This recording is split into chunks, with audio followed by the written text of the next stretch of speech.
실제로 겪었던 실화괴담들. 첫 번째 이야기, 70년대 이모가 아팠던 이유. 때는 1970년이었죠. 어머니와 이모는 모두 8자매로 당시에도 식구가 조금 많은 편이었습니다. 당시 어머니의 가족은 대구로 이사 오셨습니다. 그런데 이사 오고 3년이 지난 어느 날 이모 중 한 분께서 시름시름 아프기 시작하셨습니다. A 이모라고 칭하겠습니다. 처음에는 다들 한 번 정도 앓는 감기 몸살이라고 생각했는데 아무리 약을 먹어도 보통 낫지 않았습니다. 하지만 당시엔 저희 가족이 여유 있는 형편이 아니어서 고민 끝에 입원비가 가장 저렴한 병원에 입원을 시키기로 했습니다. 그 병원은 보통 생각하는 병원이라고 생각하기 힘들 만큼 허름한 시설이었다고 하네요. 그래서 입원비가 다른 곳보다 두세 배 정도 저렴한 게 납득이 되었습니다. 병실은 지하였습니다. 시설도 열악하고 공기가 탁해서 이런 곳에서 과연 몸 상태가 좋아질까 생각하셨대요. 하지만 대안이 없기도 해서 그대로 입원했습니다. 입원한 당일 할머니께선 이상한 꿈을 꾸셨대요. 꿈속에서 입원한 A 이모가 하얀 이불을 뒤집어 쓴 채로 시커먼 강으로 들어가고 있었다고 하네요. 할머니는 불길한 기분이 들었지만 막상 이모에게 이상한 일이 일어나거나 하진 않았습니다. 그렇지만 일주일이 넘어도 이모의 병은 낫지 않았습니다. 시름시름 아프기만 했지요. 그런데 그날 이상한 일이 있었어요. 그날은 낮에 할머니께서 혼자 이모를 돌보던 날이었습니다. 할머니가 병원에 도착하자 이모가 평소에 덮던 꽃무늬 이불을 안 쓰고 하얀 이불을 고집하더래요. 아픈 사람의 투정이라고 생각했는데 갑자기 할머니께서 일주일 전에 꾸었던 꿈이 생각나더랍니다. 하얀 이불을 뒤집어 쓴 채로 강으로 들어가던 꿈이었죠. 그래서 할머니는 이모를 혼내고는 그냥 쓰던 꽃이불을 덮게 했어요. 그리고 집에 돌아오셨고 저녁 시간이 되어선 지치신 할머니 대신 엄마와 B 이모께서 저녁밥을 주러 병원에 갔습니다. 당시 그 병원에는 배식이라는 개념이 없었다고 하네요. B 이모와 어머니는 병원에 도착해선 저녁밥을 들고 바로 병실로 향했습니다. 병실이 있는 지하로 내려가는데 멀리서 누군가 달려오는 소리가 들렸습니다. 누가 병원에서 시끄럽게 뛰는 걸까 생각했는데 계단을 다 내려와서 복도를 보자 B 이모는 바로 기절했다고 합니다. 복도에서 검은 옷을 입은 여자가 이모를 향해 달려오는데 얼굴에 눈, 코, 입이 전부 뻥하고 뚫려 있었던 것입니다. 그 모습을 본 엄마는 어린 마음에 너무 놀라 바로 집으로 달려왔습니다. 어머니는 할아버지께 동생도 제대로 챙기지 못했다고 혼났지만 바로 할아버지와 함께 다시 병원으로 향했습니다. 병실 복도로 다시 갔을 땐 기절한 B 이모만 있었고 아까 봤던 검은 옷의 여자는 없었습니다. 그리고 바로 병실에 들어가니 이번엔 입원해 있던 A 이모가 머리에 피를 흘리면서 하얀 이불이 있는 사물함에 머리를 계속 박고 있더랍니다.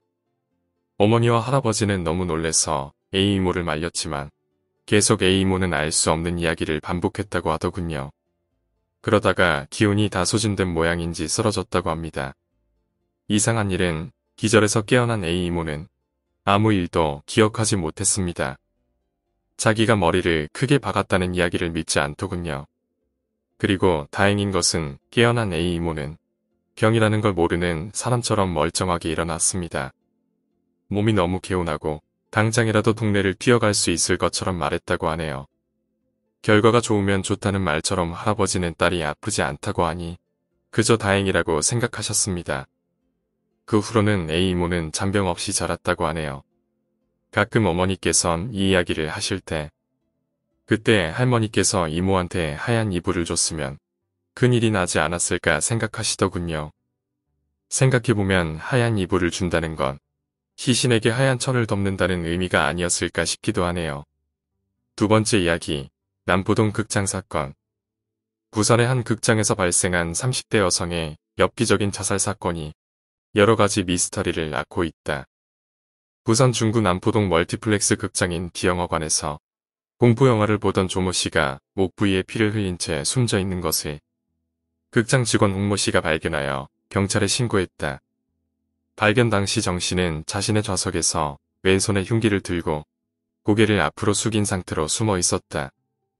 경찰 조사 결과 조 씨는 2000년도에 결혼했다가 1년 6개월 후 이혼을 했고 친정에서 생활해 오다 우울증으로 몇 차례 병원 치료를 받았던 것으로 밝혀졌다. 경찰은 조 씨가 들고 있던 흉기가 자신의 집 주방 도구이고 평소 이렇게 살면 뭐하겠느냐라고 말하는 등 자신의 처지를 비관해 왔다는 가족들의 진술로 밀어 스스로 목숨을 끊은 것으로 보고 있다. 의문은 오른손잡이인 그가 왜 왼손에 흉기를 들고 자살했냐는 점이다. 또한 무엇보다 자신의 목을 찌르는 것은 그 수법의 잔인함과 고통 때문에 웬만해선 사용하지 않는 것으로 알려져 있다. 그가 숨진 채 발견된 극장 좌석 번호가 가장 미스터리하다. 다른 관람객들과는 동떨어진 그의 좌석은 6층 6관 가열 60번으로 흔히 서구에서 악마의 숫자를 상징하는 666을 포함하고 있기 때문이다. 이 좌석은 그가 끄는 표하고는 다르다. 그는 영화 시작 1시간 30분 전인 12시 10분께 극장 매표소에서 신용카드로 영화표를 산 것으로 280여석 규모의 이 극장의 사고 당시 59명이 영화를 관람하고 있었는데 단 한 사람도 비명은커녕 참변 자체를 전혀 눈치채지 못했다는 점이다. 흉기를 목에 찔렀을 때 고통으로 고함을 질렀거나 이후에 신음을 냈을 가능성이 크기 때문에 극장안 음행을 고려하더라도 이를 듣지 못했다는 게 의문스럽다. 그가 그 좌석에 일부러 찾아가 숨졌을 가능성이 큰 것이다.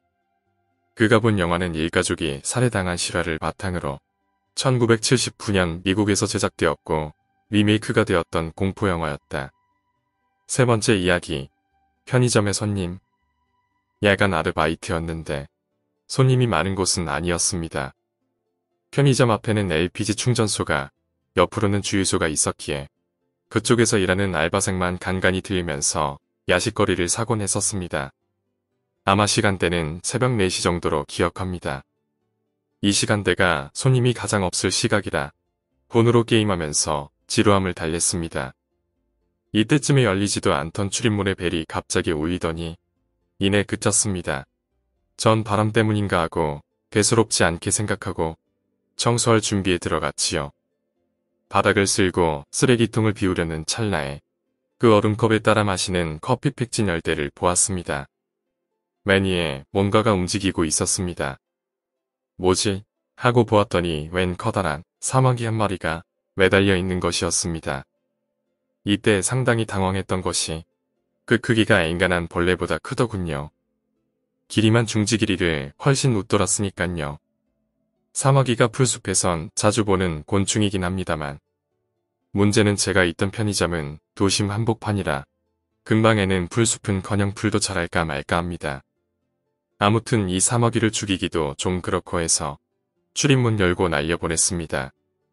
바닥에 떨어진 사마귀는 이쪽을 향해 보고 있더군요. 그 후 1분도 채 지나지 않았을 겁니다. 제가 뭔가 느낌이 안 좋아서 바깥으로 다시 고개를 내밀었는데 사마귀는 온데간데 사라졌습니다. 이때 속으로 좀 놀라면서 주변을 두리번거렸지요.